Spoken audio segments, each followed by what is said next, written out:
วัสดีครับสวัสดีคุณผู้ชมและผู้ติดตามทั้งหลายเด้อสวัสดีตอนเย็นช่วงนี้เวลา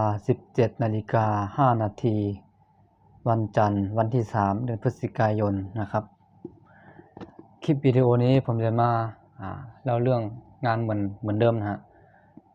คลิปมื้อเช้าผมก็ได้ลงไป2คลิปเนาะผมจะมาพูดเรื่องงานนะครับนะผมจะมาพูดเรื่องงานทั่วไปงานทั่วไปก็คือทำงานสวนทำงานไร่งานสวนนะทำงานทั่วไปก็คือว่าพนักงานทั่วไปนะทำไร่ทำสวนซึ่งมันไม่ได้ยากนะทำไร่ทำสวนมันก็ได้เงินดีมันโอเคนะมันโอเคครับตอนที่เรายังแข็งแรงตอนที่เรายังแข็งแรงเรายังหาได้อยู่ทางเดียวนั่นแหละนะฮะเพราะว่าถามว่ามันดีไหมมันก็ดีครับผมถ้ามันไม่ดี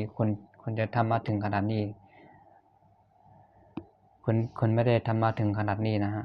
ถ้าคนทำงานประจำมามันไม่ดีมันไม่อย่างงู้นอย่างนี้ไม่ใช่นะครับผมคิดว่ามันก็ดีสำหรับคนทำงานทุกคนเข้าใจไหมดีสำหรับคนทำงานทุกคนทำงานประจำแม้กระทั่งผมคนหนึ่งผมก็ชอบงานทำงานประจำทำงานประจำแต่หลังๆมาเนี่ยผมทำงานประจำเนาะแต่ตอนแรกๆเมื่อหลายปีที่ผ่านมาผมก็ทำงานประจำนะครับเฮ้ยโทษที ผมพูดผิดนะพูดผิดก็อย่าฟังผิดก็แล้วกันเมื่อหลายปีที่ผ่านมาผมก็ทำงานทั่วไปนะฮะทำงานไร่งานสวนทำงานทุกอย่างเลยทุกที่ไปทุกที่เลยนะทางมอเตอร์ไซค์คันหนึ่งนะมอเตอร์ไซค์คันหนึ่งผมก็ตื่นเช้ามา6 โมงเช้าก็ไปทำงาน